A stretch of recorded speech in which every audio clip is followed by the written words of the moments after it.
My name is Mike Koutnik. I am a founding board member for the Friends of the Lake Superior Reserve. Right over here. Right over here, sorry. And I'm currently involved with a group that is in the process of starting up a nonprofit. In fact, we just got registered with the state of Wisconsin about a month ago, called the Northwest Sands Auto Trail Incorporated, because the state of Wisconsin says you have to be a non-stock corporation if you're not going to be a foundation. Okay.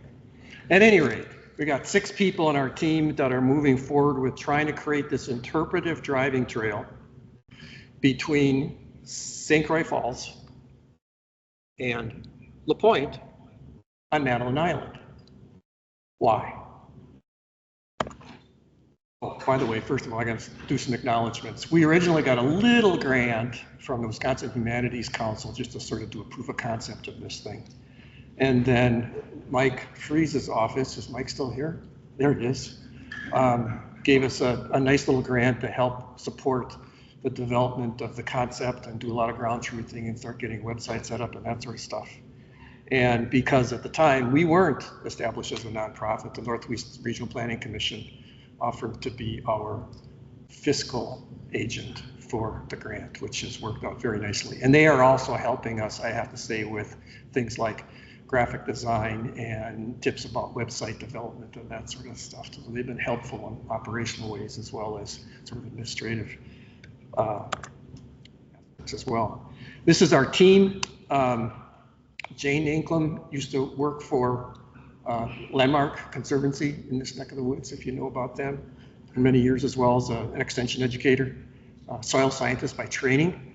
The gentleman next to him is Dave Evenson. He was a longtime Wisconsin DNR field manager and worked a lot in the areas that our auto trail is intersecting, crossing, that sort of thing. Next to him is, I think of him as sort of the historian of the project. He was born and raised in Gordon, about 30 minutes almost due south of here. And about halfway through the trail, by the way, is about just over 200 miles long. Gordon is sort of right in the middle of it. And it was a very historically important, the town is a stretch. In the day, it was just a place that you could rest as you were making your way, assuming you were going all the way from La Pointe to St. Paul in the days. And before that was a stopping point for Native Americans before it got turned into a sort of rest stop. Brian was born and raised in Gordon. He's very deeply involved in the Historical Society in the area, and a couple of their facilities are actually stops in our trail. Dave Peters, next to Brian, was a longtime journalist for the Star Tribune and the Pioneer Press before that, and actually wrote a book on one of the wildlife areas that the auto trail intersects called Sand and Fire. And you'll hear more about why that is. Wonderful book, short read, about 130 pages, some great photos, and very readable. And then why that other woman is off to the side here is she volunteered several weeks ago to be our treasurer. And we were doing cartwheels because it's really hard to find a nonprofit treasurer. And she's got experience doing it. She knows what she's doing. So anyway, that's the best picture I could find of her at short notice, because we've only interacted with her virtually so far. Okay, so what is this thing called the Northwest Sands? So Wisconsin DNR breaks up, and I should say these are 2 characteristic pictures that are right from a Wisconsin DNR report specifically on the Northwest Sands ecological landscape. The DNR sort of carves up wall to wall seamlessly 16 different ecological landscape areas throughout the state. And there's a whole PDF book on that, and here's a map of where the areas are. And where we're focused on is this area in this sort of pea green color here called the Northwest Sands. So what differentiates the Northwest Sands from the other ecological landscapes? And I'll get to that in a second, but I'll share this PowerPoint for those of you that are interested in it. And there's nice, rich resources open on the DNR website that you can learn about this yourself. I think I jumped ahead of myself here a little bit. So the 4 themes that we've decided we want to interpret all of these 57 stops, by the way, on the main trail are geology, ecology, history, and culture. So why? So if you look at what the Northwest Sands is all about, it's sand. And it's there because it was all that deposition from these glacial lakes back in the day, right? And different kind of landforms and that sort of stuff, but sand is sort of the organizing principle and the thing that you will experience most in whatever form it is. In these big, deep hummocks where, for whatever reason, they blew out. In other cases, it's just this rolling terrain. In other cases, it's just flat terrain throughout Namakagon Barrens in particular. And if you know where to look, you can actually see remnants of the ruts of the wagon trails that passed over there also many times. Although the trail, historically or prehistorically in some contexts, was probably used by Native Americans for many centuries in the course of their travels to get from one place to another, whether it was seasonally or otherwise. Here's from a model that was done, back in the late 80s, early 90s. Wisconsin DNR holds these data for something called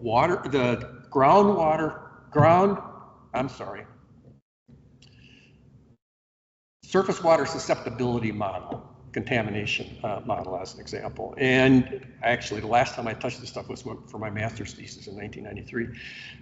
But you can see that big swath of sand, right? And around it, sand and gravel. So there was all of this just deposition stuff going on there, right? And so something was bound to be unique about that area. Well, one of the major characteristics, switching to ecology here, is it being dominated by jack pine. And where it isn't jack pine, there's white pine and red pine, and even the forest, there's a lot of forestry, commercial forestry and DNR and county forest lands in these areas. And that's the species that are primarily being managed. In addition, and kudos to the state and county forest agencies and the federal forest for that matter, they're doing a yeoman's job of making those environments as rich as they can. And they're very unique biodiversity aspects of this landscape as well. One of the many unique characteristics are these things called seepage lakes, and there's quite a few of them scattered around the area. I just gave you one of the dozens of unique ecological characteristics that the area harbors.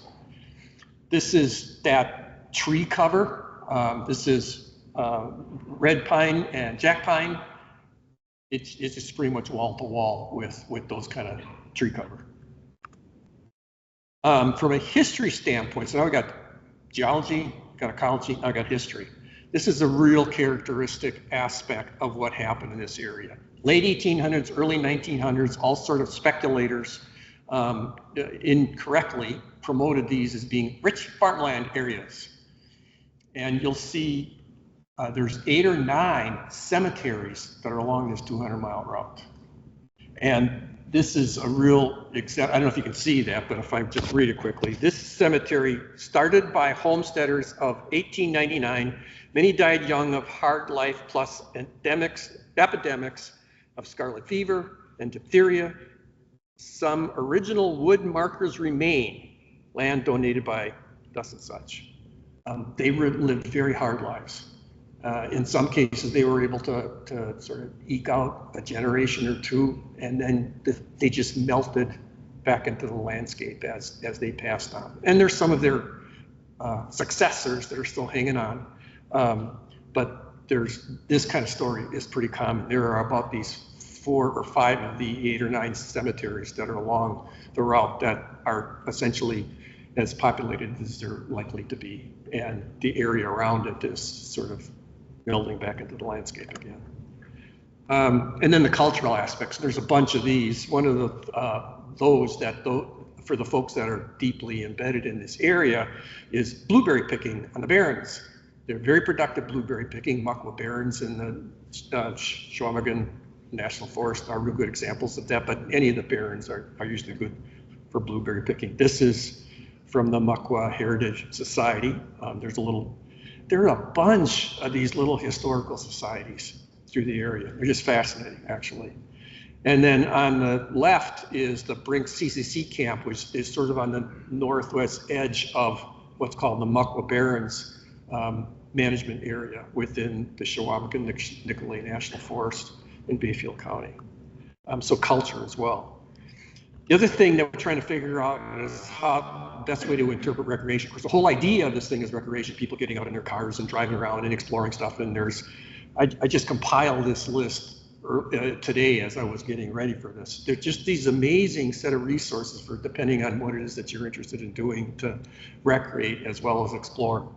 And I took that picture because one day last fall, when about a half a dozen of us were doing ground truthing to see whether we had the right stops, are they in the right places, are they legitimate, are people actually going to visit them and be interested, that sort of stuff. We're in the Muckwa Barrens, and it's late in the afternoon, and there's this fancy black pickup that's notices the 4 or 5 cars in the middle of the National Forest natural area, wondering what the heck's going on. We think he's a local. Turns out he's a local in that he recreates there quite often. Rolls down the window, we start chatting a little bit. When he heard about what we were doing, he was just fascinated as heck. And we said, well, it's not intended to be sort of recreation or for biking or that sort of stuff. He says, no, this is exactly the kind of things that gravel bikers and fat tire bikers and that sort of stuff are looking. So he wanted to keep up with this whole thing. Turns out he's now walking across that big 500-mile or whatever trail it is that goes from eastern Portugal across all of Spain. So at any rate, that's symbolic of him, so to speak, and the folks that may enjoy this trail, auto trail, for more than just driving along. So since this is a GIS talk, I wanted to focus mostly on what it took to get the data together for this thing, particularly for the historical trail, because the folks that we've got involved knew the places that they thought they were important to include from a stop standpoint. So from a GIS standpoint, that's kind of a mechanical process. We need somebody to do the writing. Dave Peters did that. We need somebody to get pictures. We all participated in that. And then I just pasted them together in a web map and populated a feature class with all of the stops and links to the content and all that other good stuff. And none of that stuff's particularly difficult, but trying to put the whole thing together in a cohesive sense so that the map looked good and all that sort of stuff. But the hardest part was, where is the historic trail? So we did a lot of research on this. The earliest source we could find is one, I think, that was sort of gussied up, but is, I think, honors accurately a map that was attributed to Nicolet way back in the day, right? So that's on the left. On the right is a little bit later era, but what we believe is a segment of the trail put together by some fur trader or somebody involved in the fur trade business. We move on, and these are the first that we really are usable for any regards. These are copies of the original Public Land Survey maps. Some of them are pretty hard to even read, let alone interpret. In the case on the left, that one's pretty clearly marked as a trail. And some kind still just say, to the Pinery, or to La Pointe, or that sort of thing. But the other thing that's interesting is, while there was a sort of a dominant route, there were a lot of spurs. In the winter, they might take the trail. Oh, and by the way, one of the reasons they did this trail across the Barrens was it was largely dry, where in other places it was much wetter. So it was just easier. But in the winter, if the St. Croix or the Namakagon is frozen, they may take the path and then just got on the river and sort of walked down that sort of stuff, or sledge, or whatever they were going to do. So there are not only this sort of main or dominant trail, but there's spurs coming from Ashland, or actually Whittlesea Creek, that then near Delta meet up to what we think about as the main trail. And so we were looking for all these source materials to try and figure out where it is to call the historic route. We ended up picking it and a couple of spurs, so to speak, as well. Here's one that's a little bit more like mid to late 1800s vintage and looks more like you'd think of it as a more credible map. And even this one has multiple trails. This one I'm just curious. It's a little bit more fanciful map of a tourism map in the mid-1930s. But what ended up, that's this one. LiDAR is pretty interesting. In this particular case, this is a big, or a tight bend rather, in the Namakagon, not that far upstream from the St. Croix, maybe 5 or 10 miles, something like that. And if you know what you're looking for, you can see where there was a bridge that was built back in the Wagon days yet.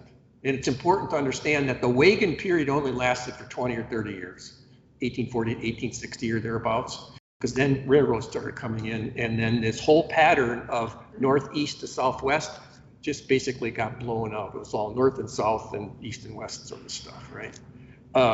But and I've been to this site a couple times, you can still see places where there was a foundation.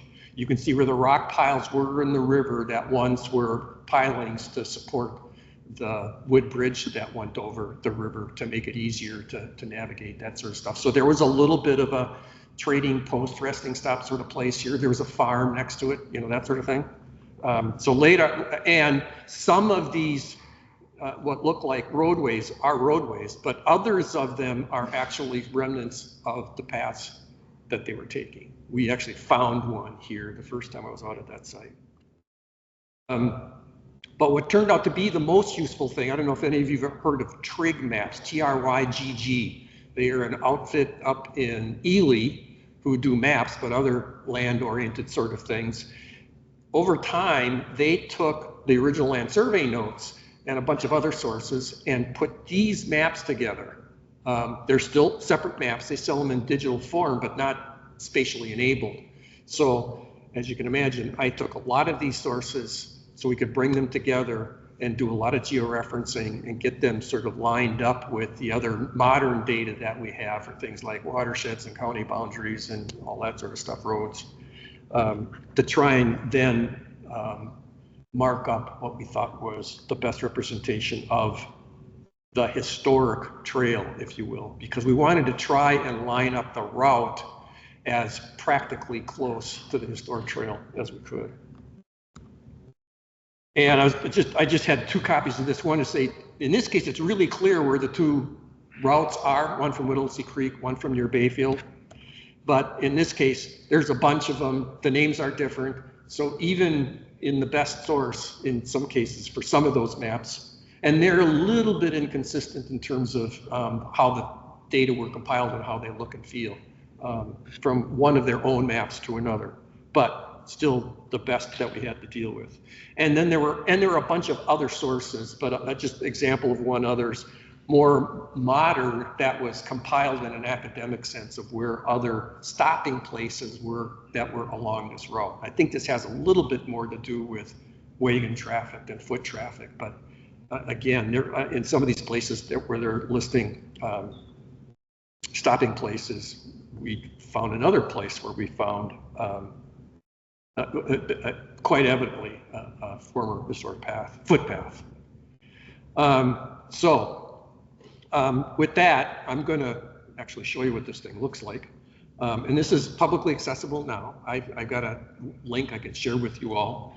And it's exposed, and I'll get back to these details in a second. But let me just bring up this web map.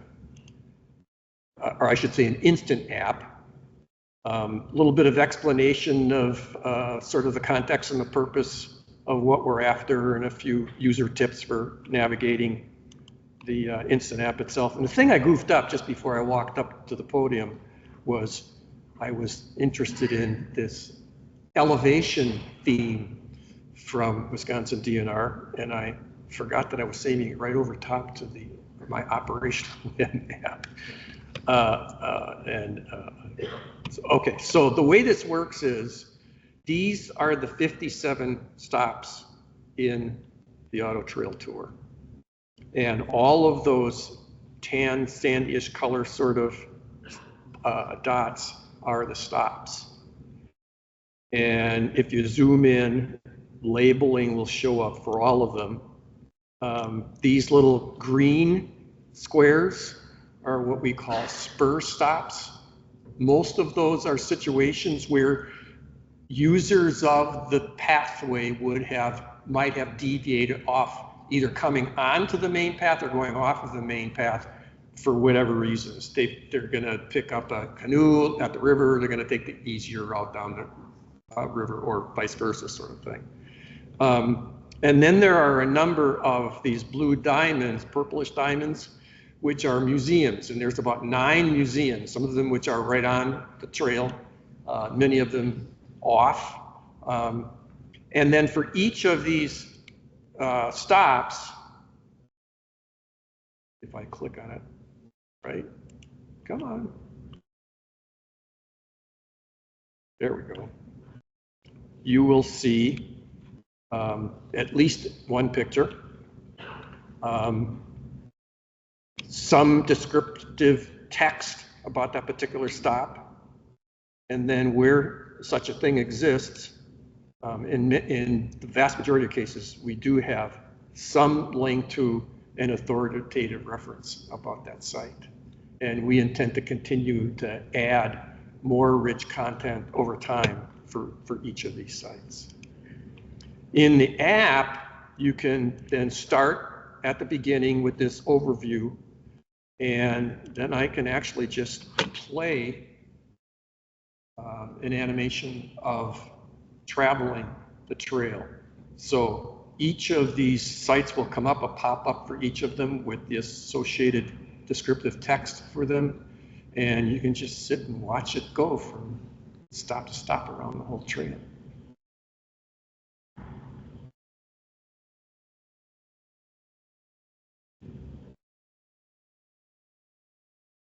Any questions? Reactions? Howard? So, I missed the first part of your talk, but can you access this trail at all?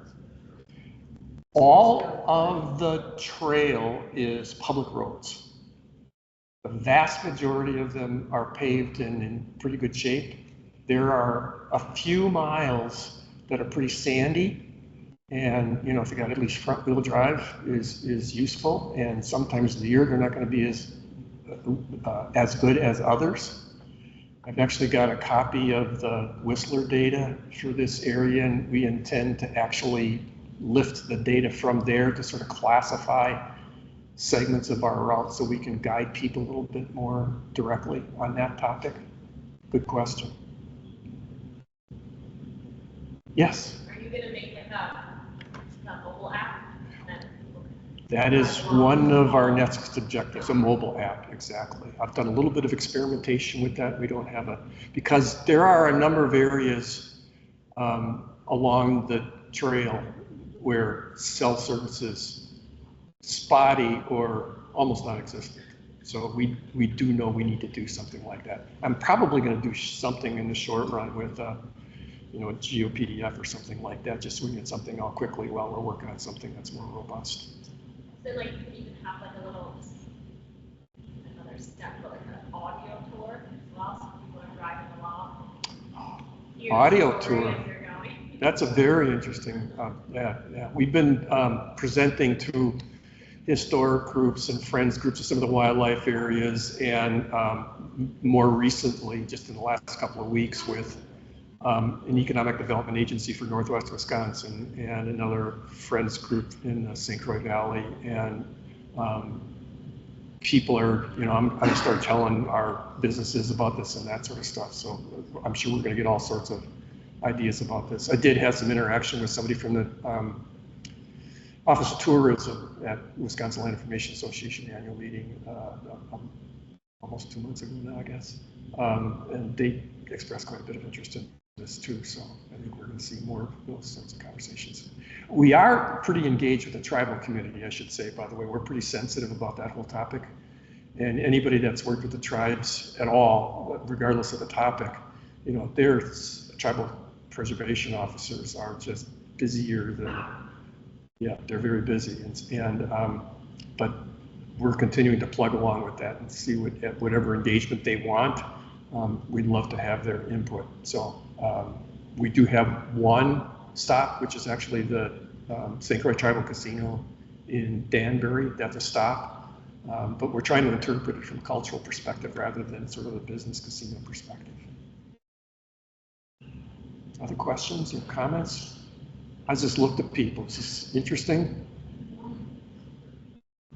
It's been fun to put together. I very much enjoyed it. Lots more work to do, but it's going to be fun. And I will send links to both the web map and this little app to you guys so you can forward along to attendees. And thanks very much for your time.